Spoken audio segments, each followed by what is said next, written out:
1,000 years before the Clone Wars, the galaxy was a very different place.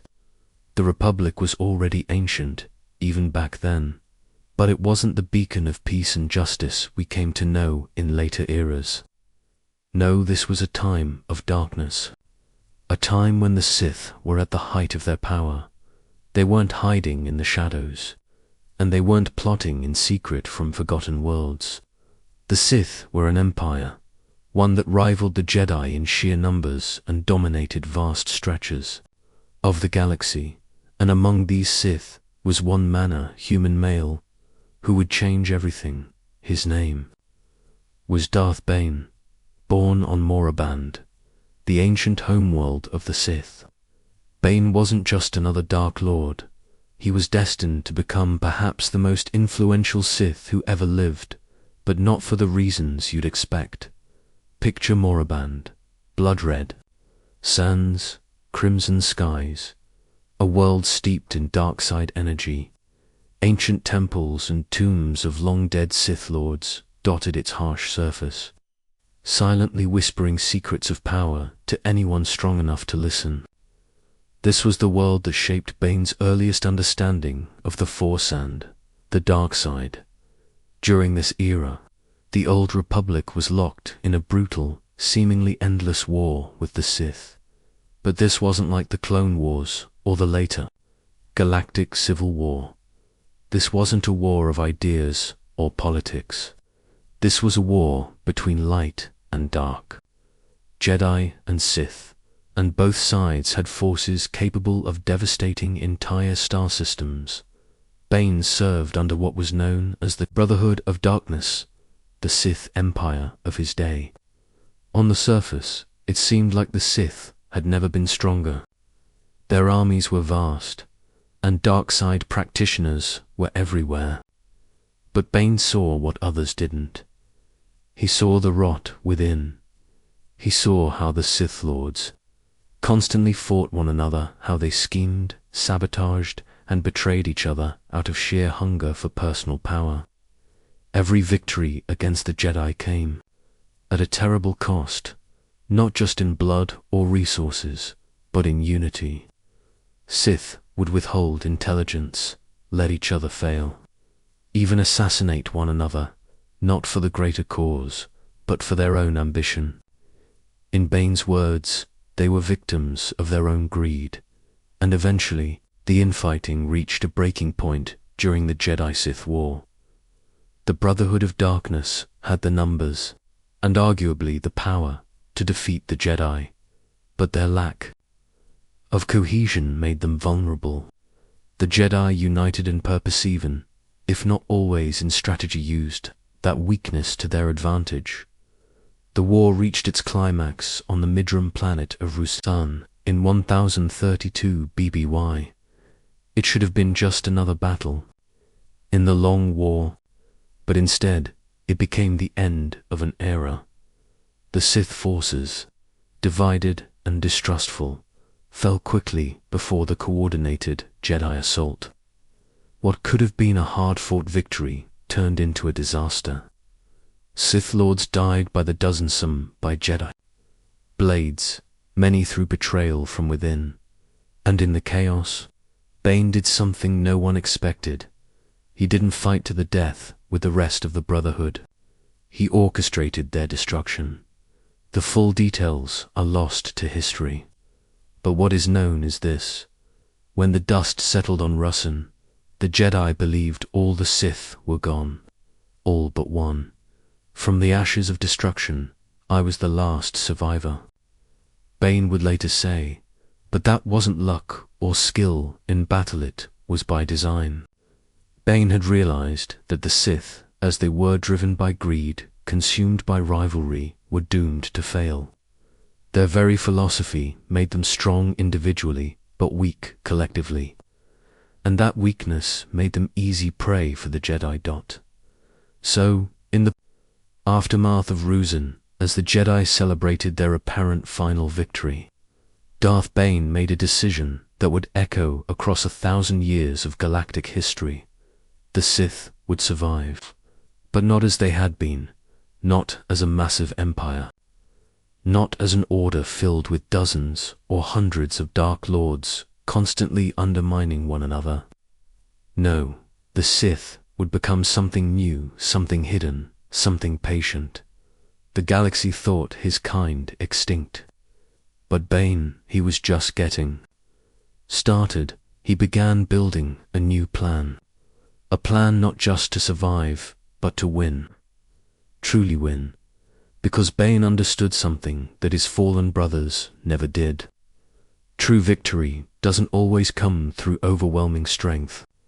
Sometimes it comes through patience, through waiting for your enemy to lower their guard, to grow complacent, to believe they've already won. Then, and only then, do you strike. That as the sole survivor of the Jedi-Sith war, Bane had a rare opportunity to rebuild the Sith from scratch, to preserve what worked and discard everything that didn't. And that's exactly what he did. In the aftermath of the Brotherhood's annihilation, as the galaxy entered what seemed like a golden age of peace, Bane laid the foundations for its eventual fall. The Sith wouldn't attack openly anymore. They would move in the shadows. They would wait. They would plan. And Bane's first and greatest innovation, the rule of two, standing alone amidst the ruins of the Brotherhood. Bane made what might be the most consequential decision in Sith history. There would only ever be two Sith at a time. No more, no less. A master and an apprentice. One to embody power, the other to crave it. After millennia of empires filled with Dark Lords, this was a radical reinvention. But it wasn't surrender. It was rebirth. The rule of two was partially inspired by a rare force concept, the dyad, a powerful connection between two force users. But Bane wasn't interested in spiritual bonds. He was building a system for survival, a machine for evolution. He'd seen what happened when dozens of Sith Lords all vied for dominance. They weakened themselves. They formed factions. They plotted. They betrayed. The dark side rewarded this behavior, encouraged it, but Bane didn't try to change the dark side's nature. He harnessed it under his rule. Ambition became the fuel for growth. The master would teach the apprentice everything until the apprentice was strong enough to challenge them. If they won, they would become the master. If they failed, they'd die on. The master would find someone new.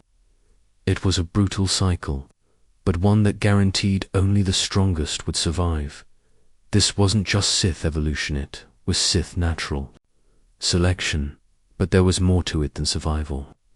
Bane wasn't just trying to preserve the Sith, he was planning their revenge. Total, final victory. To do that, they needed to change how they fought the old Sith. They built empires, raised armies, conquered worlds, and lost again and again. So Bane shifted tactics completely. No more wars, no more armies, no more empires. The Sith would infiltrate, not invade. They would corrupt, not conquer, at least, not at first. They would move slowly, quietly, patiently. They would let the Jedi grow soft. And then when the moment was right, they would strike. That was the start of what would one day be called the Grand Plan. A long, careful, generational strategy to corrupt the Republic from within, to diminish the Jedi, and then, in the end, destroy them both. Bane knew he would never live to see its end. But that didn't matter. The plan would outlive him, and to carry it forward, he would need an apprentice. Her name was Darth Zana, and she became the first true test of the rule of two. Bane trained her in the dark side, but more than that, he trained her in secrecy, manipulation, deception. He taught her how to hide from the Jedi. He prepared her to one day surpass him, and she knew that's exactly what she would have to do. Their relationship was built on tension. But that wasn't a flaw in Bane's system, it was the point. The Jedi, meanwhile, believed the Sith were extinct. They rebuilt, they trained. A new generation. They thought peace had finally come. They were wrong, because to Sith just two can hide in a galaxy where hundreds could not. They could disappear, their presence masked by the dark side, by distance, by time. And so the Sith began their 1,000-year game of patience. With each new generation, each master and apprentice, they came closer to vengeance, closer to their return, and the Jedi wouldn't see it coming, not until it was far too late. And it all began with one man, one vision, one rule. All great stories must end, Evan, for those who reshape the galaxy. And for Darth Bane, that ending came exactly as he intended. Historical records tell us that Bane met his end at the hands of his apprentice, Darth Zana. Their final duel took place on the inner rim world of Ambria, though some say it was on Moribund itself. Either way, the result was the same. Zana challenged her master, and won that the rule of two wasn't just a philosophy, it was a prophecy. Bane knew that his fate was to be surpassed, that his student would rise and he would fall. And when that moment came, it wasn't a failure, it was fulfillment. After his death, Bane's body was returned to Moribantha, dark red world of his birth. In the Valley of the Dark Lords, a tomb was prepared, a massive sarcophagus inscribed in ancient Sith runes. This wasn't just burial, it was recognition. Recognition of his place among the greatest Sith who ever lived. A colossal statue of Bane was erected in the chamber towering, armored and fearsome. His armor, with its blue, grey and red design, lined in gold, became a symbol of his warrior spirit. But perhaps the most chilling part of Bane's legacy wasn't his statue, it was what came after. They say his tomb is haunted by a fiery spectre-run echo of Bane himself. Whether it's his actual spirit, a dark side manifestation, or just legend, no one knows for sure, but the effect is real. His presence remains. Centuries later, during the Clone Wars, Jedi Grandmaster Yoda visited Moribund. There, on a spiritual quest for immortality, he encountered the flaming image of Darth Bane himself. The spectre tried to tempt Yoda to the dark side of final test, but Yoda, wise and grounded, saw through it. He rejected the vision and moved on. Still, Bane's true legacy wasn't in visions or tombs. It was in the lie that followed. With Bane gone and Zana vanishing into shadow, the Jedi truly believed the Sith were extinct, and that, more than anything else, proved that Darth Bane's plan had worked. The galaxy wouldn't realize the truth until it was far, far too late. It was exactly the conclusion Bane had engineered the Jedi to reach. For 1,000 years, the Jedi truly believed their ancient enemies were vanquished, relegated to history books and cautionary tales told to younglings. They dismantled much of their military infrastructure, transforming themselves from warriors into peacekeepers, from generals into diplomats and scholars.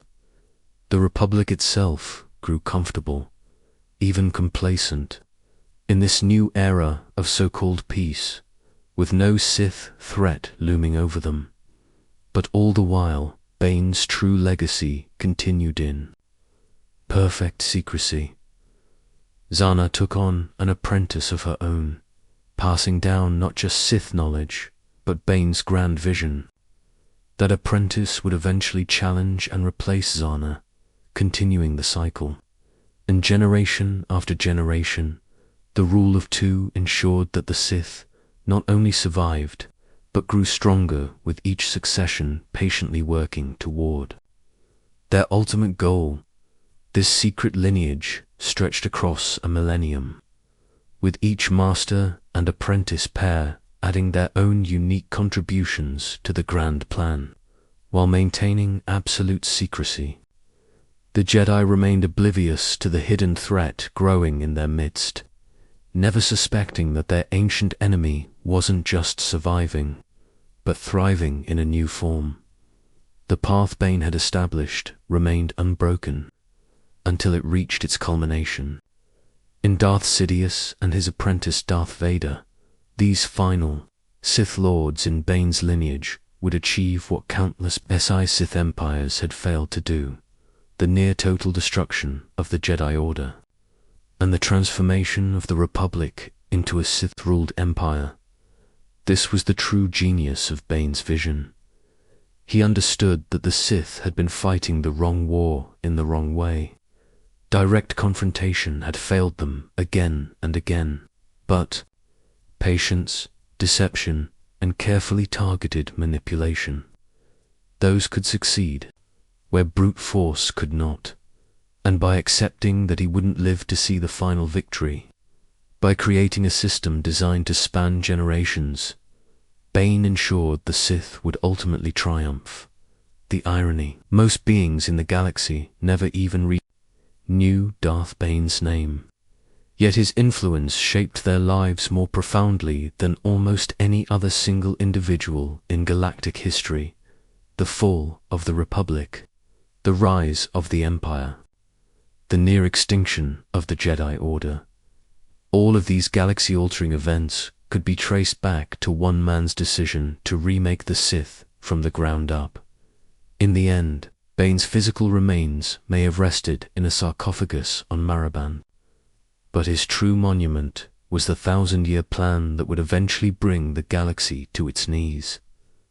The Jedi celebrated what they believed was the end of the Sith Neva, realizing they were witnessing a new beginning, a transformation that made their ancient enemy more dangerous than ever before.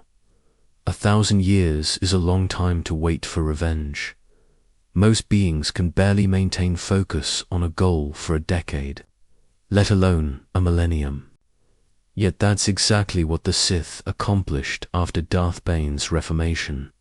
Generation after generation, they operated in absolute secrecy, each master and apprentice pair inching closer to the ultimate objective.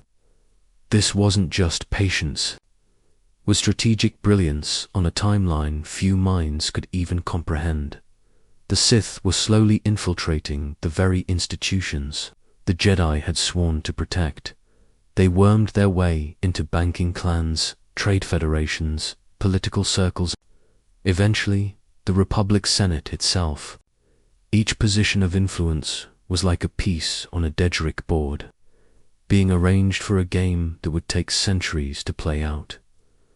The beauty of the rule of two was its adaptability. When one approach failed, the next master could try another. When galactic politics shifted, the Sith shifted with them, always maintaining their core objective. They demonstrated a flexibility the old Sith Empire, with its clashing agendas and constant power struggles, had never been capable of, and this grand scheme spanning dozens of generations of Sith Lords finally culminated in one man, Sheev Palpatine, known to his apprentice and, to the few who ever glimpsed his true nature, as Darth Sidious. If Bane was the architect of the modern Sith, Sidious was the master builder who completed the structure Bane had designed, recognized as the greatest Sith Lord since Bane himself. Sidious embodied everything the rule of two was meant to produce. He understood something fundamental about power and perception. He knew the most effective way to take control wasn't through conquest, but through invitation. People will fight against an invader, but they'll welcome a savior. The galaxy wouldn't be taken by force. It would be given away by beings who thought they were saving themselves. The Clone Wars were the masterstroke of this strategy. After decades of manipulating galactic politics from the shadows, Sidious engineered a conflict that the Republic couldn't ignore, but also couldn't easily win. As Chancellor Palpatine, he appeared to reluctantly accept emergency powers to deal with the Separatist crisis. Meanwhile, as Darth Sidious, he secretly controlled both sides of the war. But this wasn't just about political power. The war served many purposes in the grand Sith plan. It stretched the Jedi thin. It forced them to become generals instead of peacekeepers. It compromised their ideals and created tension between their traditions and their new roles. And perhaps most cleverly, it made them controversial public figures, eroding popular support for the Jedi Order. All the while, Sidious was preparing for the final act. The clone army fighting for the Republic had a hidden directive, a secret protocol embedded in their very minds. Order 66, it seemed like just one contingency among many, but in truth, it had one purpose: the elimination of the Jedi Order. When the moment was right, when every piece was in place, Sidious gave the command across the galaxy. Clone troopers, who had fought alongside Jedi for years, suddenly turned on their commanders. The clones weren't betraying friends out of hatred. They were following programming, believing the Jedi had become traitors to the very Republic they served. The timing was perfect. The Jedi were spread thin, scattered across countless battlefronts, isolated, vulnerable. Most didn't even see the attack coming, and those who did sense something through the Force had precious little time to act in a single, coordinated strike. The once mighty Jedi Order was shattered, reduced to scattered survivors, hunted across the stars. With the Jedi broken, Sidious moved quickly to secure his rule. He appeared before the Senate, his face disfiguredly from a Jedi assassination attempt. He claimed the Jedi had tried to overthrow the Republic, and then, in that same speech, he declared the Republic would be reborn as the first galactic empire. With thunderous applause, the Senate welcomed him as emperor, terrified, manipulated, grateful. They willingly surrendered the democracy they had cherished for thousands of years, and in that moment, Bane's vendetta was fulfilled. The Jedi were destroyed, the Republic was gone, and a Sith Lord ruled the galaxy. What countless Sith armies had failed to accomplish through war, Sidious had achieved through patience and deception, exactly as Bane had envisioned. But there was one more piece, one final element to Sidious's victory, one that would have made Darth Bane especially satisfied. Anakin Skywalker, believed by the Jedi to be the chosen one, the one who would destroy the Sith and bring balance to the Force, was turned to the dark side. Sidious had cultivated a relationship with Anakin from childhood, mentoring him, befriending him, while the Jedi Council kept him at a distance. He exploited Anakin's fears, especially his terror of losing those he loved. When Anakin began having visions of his wife Padmé dying in childbirth, Sidious offered him the only thing that seemed like hope: dark side powers that could prevent death itself, and the seduction was complete. When Anakin, desperate to save Padmé, intervened in Mace Windu's attempted arrest of Sidious, he made his choice. Anakin Skywalker fell to the dark side and was reborn as Darth Vader. The very person meant to destroy the Sith had become one. The rule of two remained unbroken. Even in ultimate victory, Vader's transformation was the final triumph of Bane's vision, not just the conquest of their enemies, but the corruption of their greatest hope. It was a victory of power and ideology, a rejection of everything the Jedi had ever stood for. From that moment on, the Empire ruled with an iron fist. The Jedi were vilified in official history. Their temples were destroyed or repurposed. The Force itself was treated as nothing more than ancient superstition. A new generation was raised on imperial propaganda. Even the memory of the Republic began to fade. This was Bane's legacy, fully realized. His insight that the Sith needed to change to survive had proven not just correct, but visionary. His rule of two had created a line of increasingly powerful Sith Lords, culminating in Sidious and Vader.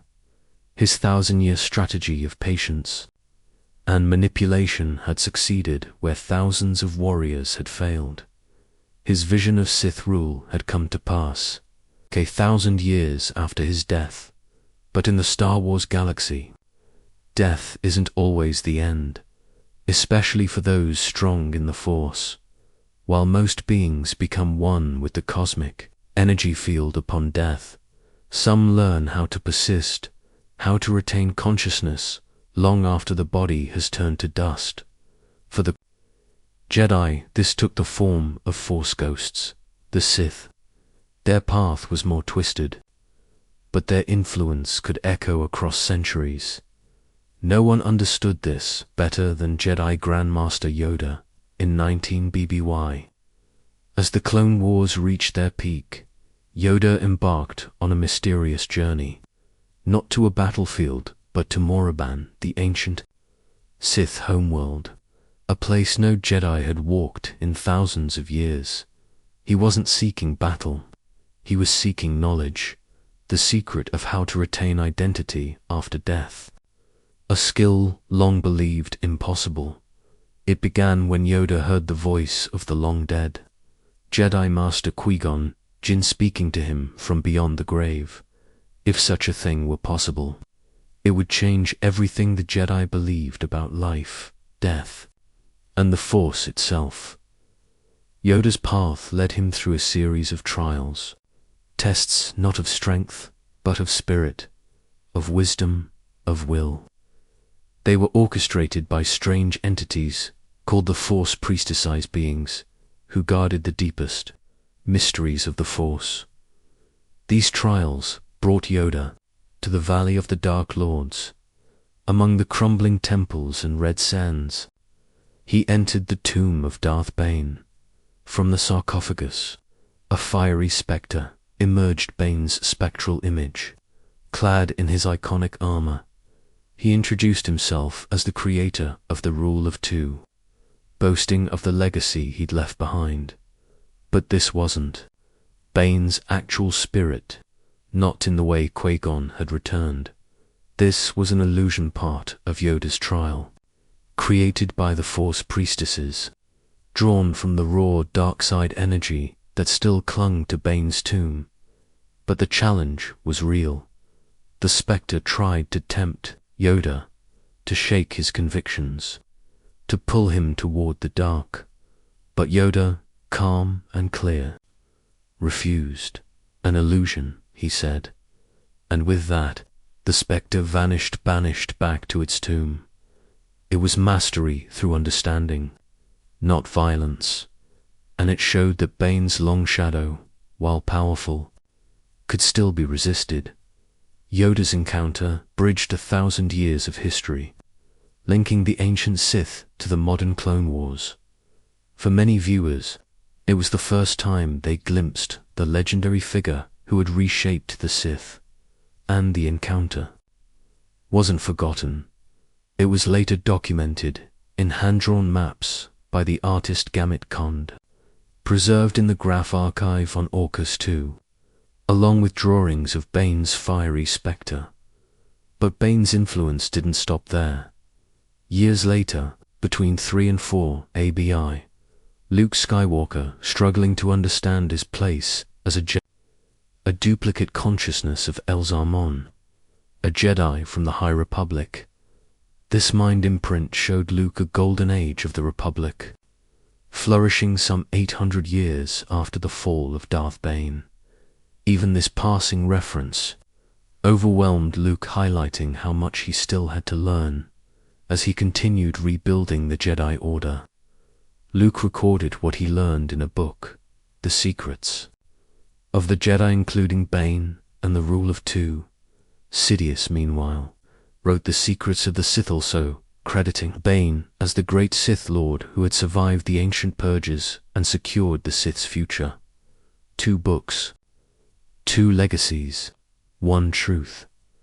Darth Bane's impact was still being felt 1,000 years later, his name spoken with reverence by Sith, and with cautious respect by Jedi. Through spectre and story, through record and recollection, Darth Bane still cast a long shadow over the galaxy, long after his remains had been sealed in that ancient sarcophagus on Moraband. Darth Bane may have been laid to rest, but his presence never truly vanished. Through later encounters where the visions, like the one Yoda faced, or the lasting impact of his rule of Chubane's name endured, he was never truly forgotten. But to truly understand who Darth Bane was, we have to go beyond his actions. We have to examine the mind that conceived the Rule of Two in the first place. What kind of person could orchestrate a plan designed to unfold over centuries? What drove him to remake the Sith so completely? The answers reveal a being of remarkable complexity and vision. At his core, Bane believed that strength should dominate weakness. This wasn't just a philosophical stance, it was a deeply held conviction, one born from personal experience and from extensive study of ancient Sith texts. Unlike many dark-side adherents who craved power simply for its own sake, Bane approached the Force with an almost scientific mindset. He studied it. He analyzed what had worked in the past and what had failed, and he used those lessons to forge something new. When Bane looked at the Brotherhood of Darkness, he didn't just see a group of Sith losing a war. He saw a flaw, fundamental flaw, and how the Sith operated. The constant infighting, the backstabbing, the endless power struggles. All of it weakened them, collectively, and it wasn't just that Sith were killing each other. It was who was rising to power that disturbed him. Not the most capable, but the most cunning. Not the strongest, but those skilled in political games and treachery. This analysis of Sith weakness came from a mind that valued clarity and honesty, at least with himself. Bane had no illusions about the dark side or its followers. He understood the nature of the Sith in a way few before him ever had. They were ambitious, they were greedy, they were selfish. But to Bane, these weren't flaws to be fixed. They were features to be harnessed. And he created a system that would turn these very qualities into strengths. The strategic vision that produced the Rule of Two showed that Bane could think beyond his own lifetime. Most beings, even Force users, only focus on what they can accomplish in their own years. But Bane designed a system meant to outlast him by centuries. It was an incredibly rare capacity for long-term planning, and he accepted that he would never live to see its final result. The revenge he sought against, the Jedi that would only come long after his bones had turned to dust. Like many Sith, Bane inspired fear, but unlike most dark-side wielders who relied on displays of power or cruelty, Bane's fearsome reputation came from something more subtle. It was his conviction, his unwavering purpose, his willingness to sacrifice anything and everything for his vision. That's what unnerved people. They feared Bane not just for what he could do, but for what he was willing to do. As a former member of the Brotherhood of Darkness, Bane had received military training and demonstrated a keen tactical mind. History remembers him for this. He understood warfare and leadership in ways that went far beyond Force abilities alone. This practical experience shaped how he rebuilt the Sith. He wasn't just a mystic or philosopher, he was a strategist, capable of winning battles both large and small. In combat, Bane was a terrifying opponent. Accounts describe his fighting style as both agile and powerful, traits that made him deadly with a lightsaber. He used intimidation as a weapon, understanding that fear could unbalance an enemy as effectively as any blow. Those who faced him in battle rarely survived to talk about it, but the few accounts that do exist speak of overwhelming power and cold precision. Beyond his fighting skill and philosophy, Bane was also a powerful force. Wilderand, highly intelligent, his mastery of the dark side allowed him to perform feats that impressed even other Sith, and yet, for all his talents, Bane lacked diplomatic skill. He wasn't a negotiator. He didn't seek compromise. When faced with obstacles, his instinct wasn't to find common ground, it was to crush them. To overcome through strength or cunning. The equipment Bane used reflected both practicality and his status as a Dark Lord. He wore distinctive armor, blue-gray and red, with intricate gold etching. It covered most of his body. It wasn't just ceremonial. It was functional, designed to protect and intimidate in equal measure. Its color and design connected him to ancient Sith traditions. But it also set him apart from the Sith of his time. His main weapon was the classic red-bladed lightsaber, but he also used a more unusual weapon, a lightsaber pike with a fiery orange blade. This dual-wielding capability showed his adaptability as a warrior, able to shift tactics depending on the situation or the enemy. For travel, Bane used a T-class long-range personal cruiser named the Vulcan. The ship would later be used by other Sith Lords as well. It wasn't just transportation, it was a mobile base. The fact that later Sith continued to use the Vulcan suggests it held a special place in their tradition. Perhaps it became a symbol of the lineage Bane had created. But Bane's greatest weapon wasn't his saber. It wasn't his force powers. It was his mind. His intellect and vision for the Sith allowed him to see possibilities others missed, and to plan for threats no one else could imagine. In many ways, he was the perfect embodiment of what the Sith could be. Powerful, yes, but also patient, strategic, and utterly focused on long-term goals. The plan Bane set in motion would eventually reach its peak with Darth Sidious, and the fall of both the Jedi Order and the Republic. But for all its brilliance, that grand plan had one fundamental flaw, a flaw Bane likely never foresaw. The Sith victory was short-lived. The Emperor's reign lasted only a single generation, ending abruptly at the Battle of Endor. In 4 AB, their Darth Vader, Sidious's apprentice and heir to Bane's legacy, made a choice no Sith was ever meant to make. He sacrificed himself to save his son, Luke Skywalker. In doing so, he killed the Emperor, and he died as the last Sith Lord in Bane's line. That one act of selfless love ran completely counter to everything the Sith believed. It wasn't ambition that destroyed them. It wasn't betrayal. It wasn't war. It was compassion. The very thing they considered weakness. And in that moment, another prophecy was fulfilled. The one that said, Anakin Skywalker, the chosen one, would bring balance to the Force by destroying both himself and his master, the last of the Sith Anakin, seemed to finally tip the scales that had leaned toward darkness for so long. The cycle of Sith rule that Bane had started 1,000 years earlier appeared to be broken once and for all, but the galaxy never stops shifting. Unknown to almost everyone, Sidious had planned for death. Exactly how remains a mystery. But he was resurrected, his consciousness transferred into a cloned body.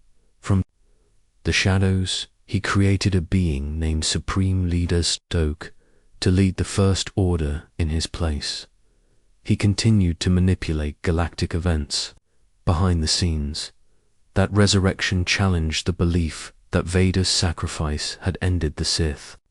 Because if Sidious lived on, then maybe Bane's lineage wasn't broken after all. The First Order rose from the ashes of the Empire, once again threatening the galaxy's hard-won freedom. Kylo Ren, grandson of Darth Vader, seemed ready to carry on the legacy of the dark side, even if he didn't formally call himself a Sith. The final chapter of this thousand-year story came in 35 ABI during a confrontation that echoed across generations.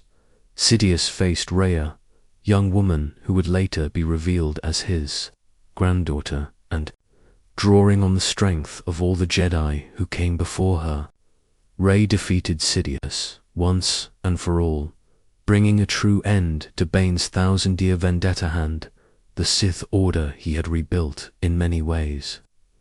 The story of Darth Bane is the story of the modern Star Wars galaxy, his vision, his rule of two, his grand plan.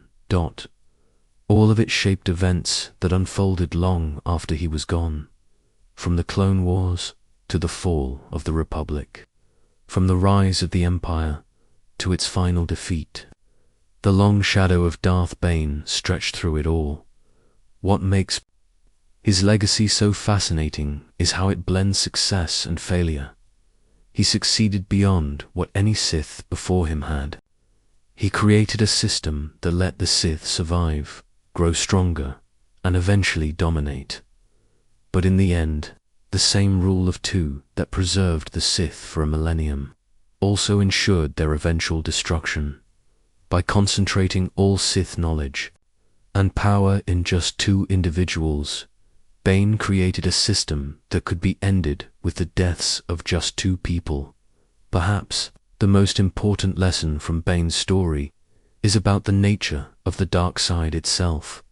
For all its promises of freedom and power, it is still a force of destruction. It consumes those who follow it. Even the most brilliant plan, even the most patient strategy, even the most disciplined Sith, eventually they all meet the same end — defeat. And yet, the fascination with Darth Bane endures.